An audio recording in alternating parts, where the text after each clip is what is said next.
NorthStar Community Talk.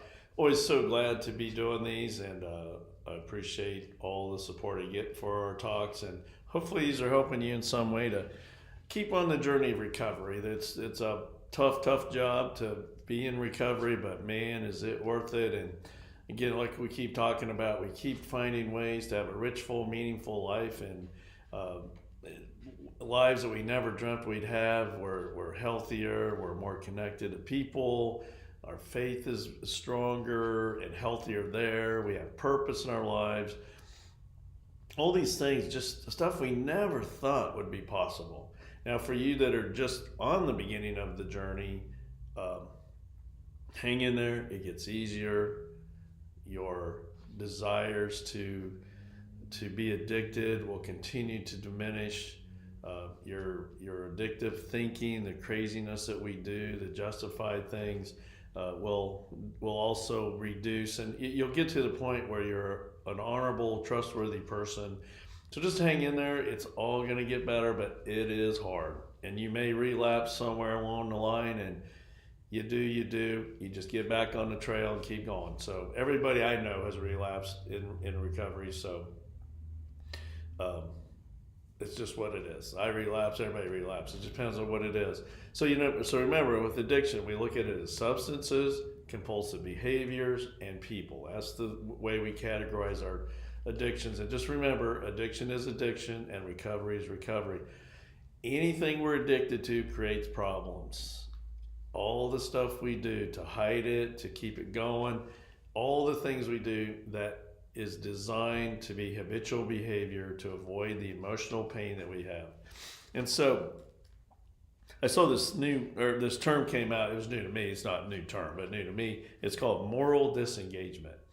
And the article was about how people who live their lives counter to what their values are, one of the ways they do it is they just disengage while they're doing it from what they really believe. So let's say that someone's married and they think infidelity is terrible, but if they do it, what they do is they disengage from it while they're doing it, and they still have the morals that it's not right to do. So it can be very confusing. And of course, one of the problems with that is that then if we're in moral disengagement, we tend to find other people with moral disengagement to be with. So as you can see, this really fits us in addiction as well. So one of the anecdotal beliefs out there is that most people that are addicted, underneath all this addiction is they tend to be kind, caring, loving individuals, but they've been so harmed with trauma and abandonment and childhood neglect that they came up with ways to survive this. But if you think about it, it makes some sense. If I'm a sensitive, caring person, the trauma and abandonment is even going to be deeper for someone like me than if I'm more logical and a little colder emotionally. I can handle stuff a little differently. And I'm not really saying that it's wrong to be, we're all good the way we're made. But if we're kind and caring and we're so harmed by others, then we tend to get to the point where we give ourselves up a lot. And then we get into our codependency stuff, become addicted to probably lots of compulsive behaviors and these substances. And so it all gets all tangled up. So, but that's how we survive it for a while, is we just disengage from what we really believe. I've never met many addicts who think it's a good idea to be addicted. Now I do, in the early stages, I know addicts, of course, who are doing lots of things that are destructive and they don't want to see it. I mean, that's another subject, the famous story of told someone they needed to stop drinking. And they went, "You're right, I do need to because it's really causing problems." Then they went, "Wait a minute, what do you mean by stop drinking?" So, right, so you get the point. So with moral disengagement, it's easy for us to acknowledge the high ground of being clean and sober, to acknowledge to not be cheating, to acknowledge that we need to control our social media, to acknowledge that we need to be in healthy relationships. But then, because of our brokenness, we don't do that, and we disengage from ourselves, kind of disconnect from us to justify what we're doing. And that's where addictive thinking comes in, and addictive thinking is so destructive. I absolutely believe addictive thinking precedes addictive behaviors. Because if we weren't addictive in our thinking, which means we're recovering from trauma or experiencing trauma, abandonment, child neglect, we wouldn't need all this stuff, and it wouldn't be so appealing to us, right? And if for you that are on this journey, think about when you first started being addictive, how compelling it was, how important it was, how satisfying it was. Those are all things you start looking at that tell you that there was a lot of stuff going on in your life, probably in your childhood at that time. And so really, for us now, the trick is to stop running away from painful emotions. Oh, it's easier said than done, right? To not get consumed by all this stuff and the shame and the sorrow. We have to figure out ways to tolerate those painful emotions, not hide them, not put them away, but to face them, to talk about them, to address them, and then make ourselves a better person because of it. That's our goal, but that is hard. And I'll quote Dr. Lemke in her book, "The pain is still there, but somehow transformed, seeming to encompass a vast landscape of communal suffering rather than being wholly our own," which means we need to get support groups. I'll quote her one more time. I really like this quote. "I began to see that I didn't need to continually distract myself from the present moment, that I could live in it and tolerate it and maybe even something more." Man, what a quote for us in addiction recovery is for us to realize we don't need to anesthetize ourselves. We don't need to numb ourselves. We don't need to be angry and resentful and bitter and keep people away from us. We don't need to distrust everybody in the world. We don't need to be isolated and angry and resentful. We need to be around people. And the point is, if we can keep doing it, if we can really hammer away at this, we'll start seeing it's a much more rewarding life to help us, to be connected with other people and to see things that make us better. Here's a good question for us. What beliefs do you have about you that keeps your toxic shame alive and well? Or maybe a harder question, what pleasure do you get from all this pain, that we have and all the things that we do? And, it's just hard to not to face this stuff and realize it. And so the problem is that we get ourselves then into toxic shame, and toxic shame is so destructive. And I really do think that in many ways that's what we're addicted to, is hiding, controlling, keeping toxic shame away from us. Think about kids like you out there that were sexually abused as children on an ongoing basis. The stuff you started thinking about yourself, the distortion, the fear, that there was something terribly wrong with you, that people were doing this to you. Instead of realizing it was them that had the issues, it was them that were creating the problems. They were the ones that were so destructive.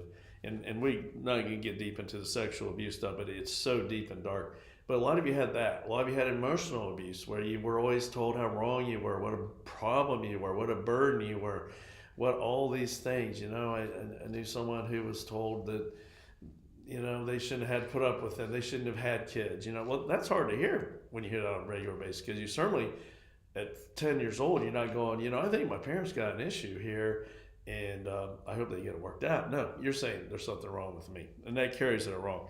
Long ways with us. And then we get crazy and we start overachieving, or we underachieve, or we hide, we disconnect, or we go out and overfunction. Just all these things to try to get people to love us, or to keep away from people so they won't see how bad we are.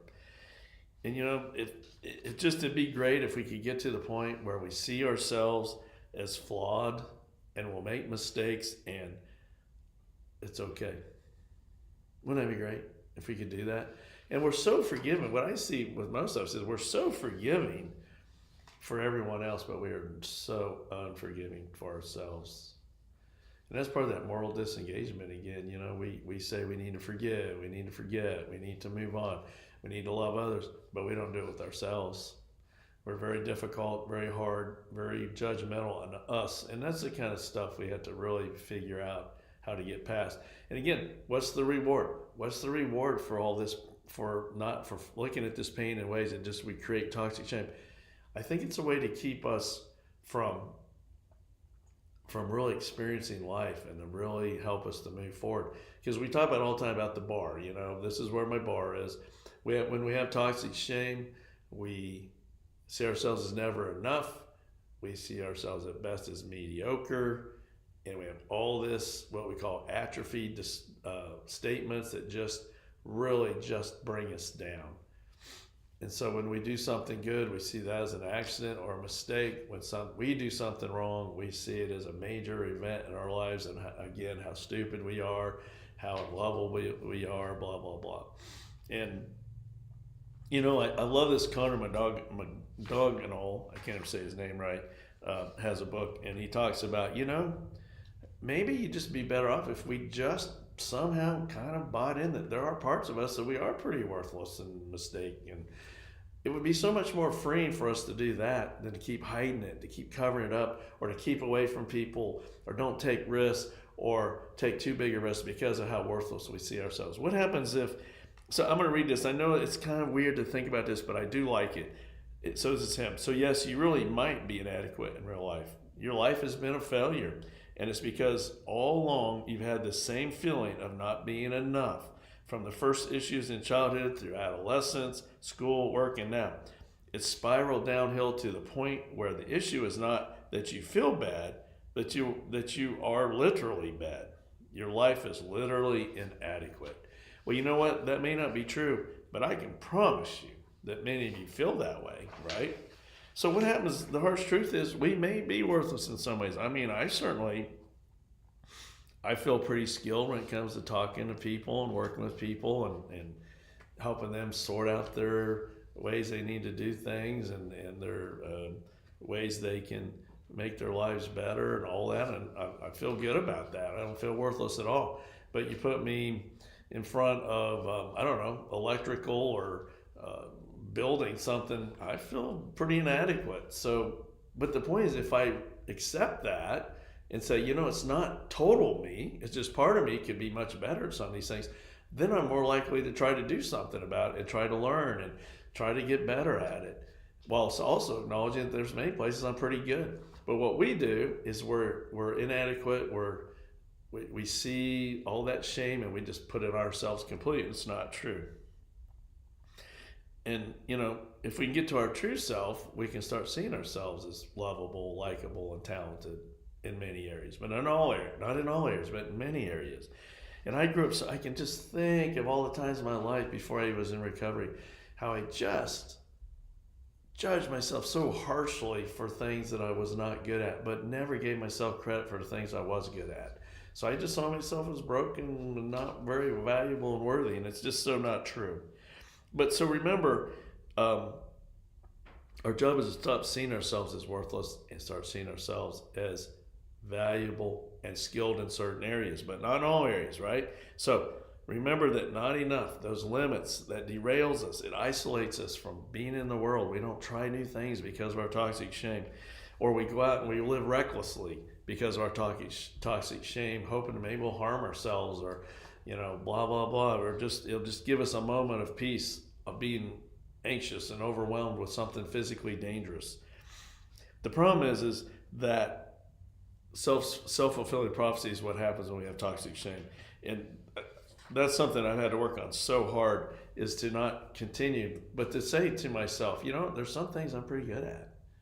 And there's things I'm not very good at, and it's okay. That's what we're after. We don't have to be perfect because it's so unreal anyway. And we have to see that for us, not so much in absolutes. That's when I'm working with people. When I hear never, always, every time, everything, I always go, every time, everyone, no one, because those aren't true. Our life's not absolute. And so we don't have to see our flaws as absolute and maybe not even as permanent. There are things we can work on. But if we're living in shame, we will never work on it and we will never look at it because we're too shame-based to do it. Thus, we have to be perfect. Thus, we have to do everything right or we're nothing. And it's not true. So I hope we can understand that. And, insecurities can be pretty brutal. I mean, I can think of some insecurities I've had in my life or have in my life that really are they can be limiting at times. And what we have to do is figure out ways to face it, right?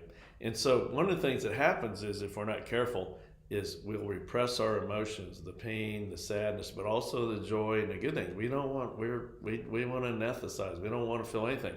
Or we feel a lot of resentments that probably aren't warranted, or we feel anger that's not warranted. And we don't feel enough happiness and joy because we don't think we deserve it. And so, emotional repression is extremely common. And, the number of people I hear will talk about, oh, I think they're bipolar, or I think I'm bipolar. No. Yes, some of you are bipolar. Vast majority of us are not. It's our repression, it's our anger and our resentments that we don't want to deal with, or we can't talk about. We want to just hide them. It's things like that make it so hard for us to be emotionally connected and actualized, and living our life with hope and gratitude and purpose. We can't do anything when we're emotionally repressed, right? One of the things from one of the side effects of toxic shame is this thing called alexithymia, where we just it's hard for us to express how we feel. It's hard for us to even see how we feel. And so we just kind of live our lives. Now, the problem is with alexithymia, a lot of times we can be pretty successful in working world and business, but we're not, our personal relationships are cold, drab, nothing. So we don't want that, right? But alexithymia is a way to handle all the repressed feelings. And the other things we have to think about is this thing called neuron gating. I'll just call it that, neuron gating. And this is so hard because what it does is it inhibits our pain. So the neocortex is responsible for thinking, for analyzing, reasoning, processing, and the limbic system, and then the other part of our brain, the limbic system, is responsible for emotions, senses, memories, and motivation. Let's state the obvious. When those two are working in concert with each other, we're at our best. We can be logical about things, we can be smart about things, we can be wise about things, but we also can be connected emotionally. We can see how it affects other people, all those kind of things. That's what makes us good. Well, the problem is when we get really into our toxic shame, into our addictive thinking, into our addictive behaviors, our gate closes between the two brains. So our neocortex and our limbic system are not talking to each other now. So now we're either highly emotional, angry, resentful, isolating, whatever it is, seeing everybody's bad. And then on the logical side, then we don't have those emotions to help mitigate us, and then we might become overly conspiratorial, or we go into denial about some of the behaviors we're doing that's harmful to ourselves and others. We can be very cold, we can be very caustic, we can be just see what things are, be very rigid, because we don't have the two talking together. And it's just powerful. I mean, it's powerful and it's dangerous. So how do we keep ourselves from doing all this? Well, you know the answers. I mean, I know I sound repetitive, but I wish there was some button I could push on you, but it's not true. And there's no drugs I can give you to overcome all this. The fact is that for the vast majority of you listening to me right now, you've been traumatized, you've been abandoned, and you've had childhood neglect, all one or two of those. You grew up feeling inadequate about yourself. How many of you will, I just never feel like I'm part of the group. So I found addictive helped me. Groups may not have been good for us, but they helped us, right? So addictive behaviors is habitual behavior to avoid emotional pain. It's what it is. So neuron gating makes sense. We close off we develop some alexithymia. We go to moral disengagement. We can justify anything. But one thing we're missing is joy, peace, love. We don't have any of that stuff because we're so busy protecting ourselves from the pain that actually is what kept us from having that in the first place and what we so dearly want. So I just can't say this enough. We have to be mindful of who we are. We have to be aware. We have to look at what's gone in our lives to create these things. The great quote, I use it all the time. You probably say it with me. I do not care about your childhood. What I do care about is how your childhood affects you today. Once you understand that quote, you can get better, because now you start becoming aware of the things you're doing that are from your childhood. And make sure you hear me. I'm not making excuses for you here, but if you know these things, if you start becoming aware of them, then you start understanding why addiction was so attractive to you, why addictive thinking, addictive behaviors seem so right, because we're confused about who we are. We see ourselves as terrible. We were told how they were. If we were abused physically, sexually, whatever, emotionally, all those things, as a kid, the only option we have is to blame ourselves for all that. And so we have to dig out from this hole that was put upon us as kids, and it's hard to do. And so we have to become honest with ourselves. I would call it radical honesty. We have to be willing not only to feel the pain or face the pain, but to understand what drives the pain. Understand all this background. And again, if you look at the Adverse Childhood Experiences Survey, it's out there, you can find it anywhere. Vast majority of NorthStar people scored 6 or more. About 15% of the population scores it. If that tells you, it just tells us that addiction is built around the traumatic abandonment issues of our childhood. So we have to become aware of what's going on, what's driving us today. And then we have to figure out ways to start seeing what we're doing. And the way to do that is we've got to find people to talk to about this. If we can do that, oh my gosh, our lives will get so much better, because we start seeing people maybe further down the road than us in their recovery. Or we see people who are just beginning on their recovery, and we see their raw pain, and it helps us remember that's not what we want, and then we're there to help them get past that raw pain. We have to connect with others. We have to get purpose. We have to have gratitude. If we got those 3 things, life gets easier. Life gets better. So the gratitude piece, remember, there's a couple ways to do it. 1, write down 3 to 5 things you're grateful for every day, and I'm telling you, you'll see a difference immediately within a week or 2 if you do it every day.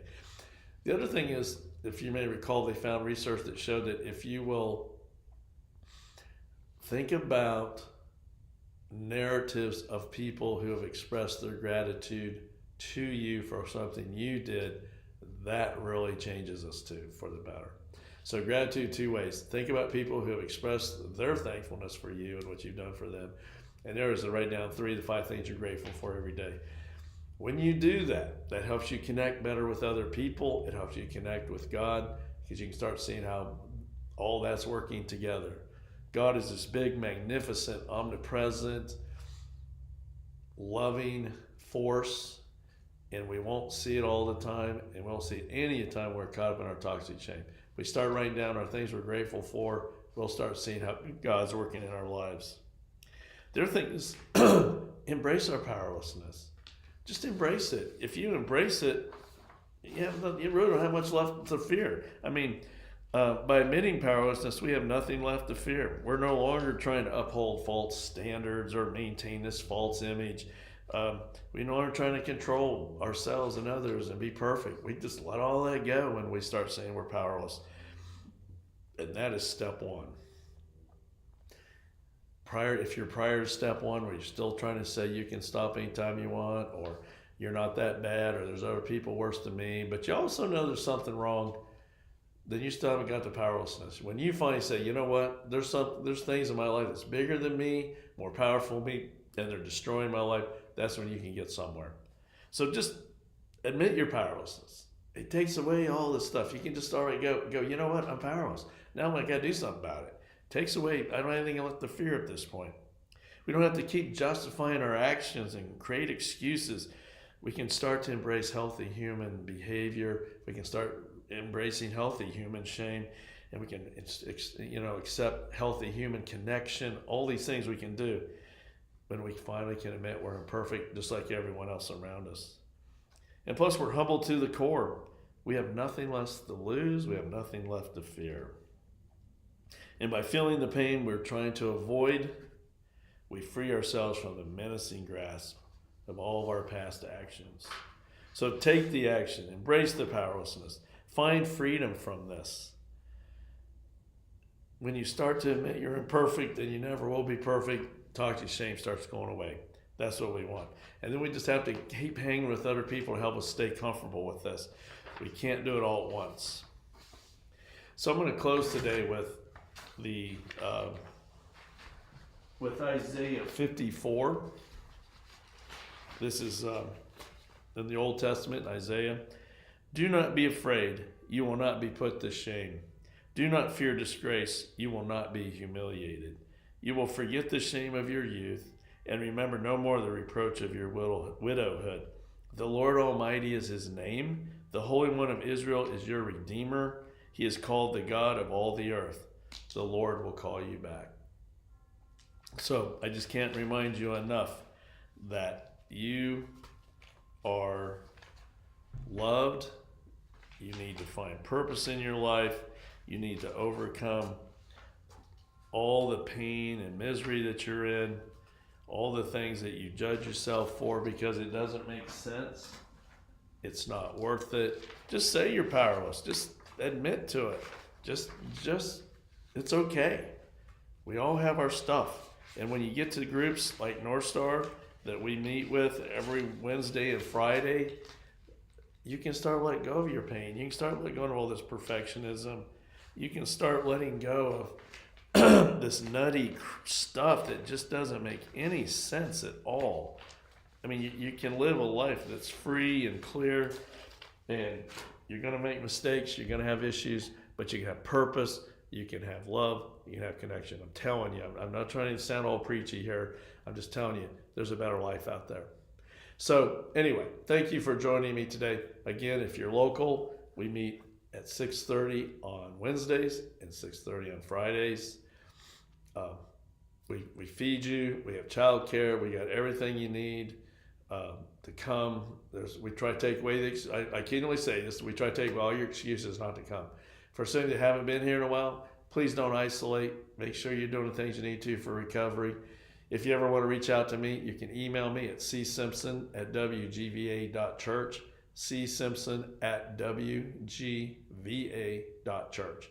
Anyway, love to hear from you. And so again, thanks for joining me in prayer today. Dear Heavenly Father, we just thank you so much for recovery. We thank you for your love for us. And I pray that we'll begin to start to see how our past trauma, our past abandonment, our past childhood neglect can be turned into a gift that will help us be stronger and more connected in this world and with you. So I just thank you so much, God. And I just thank you for all you do. Amen.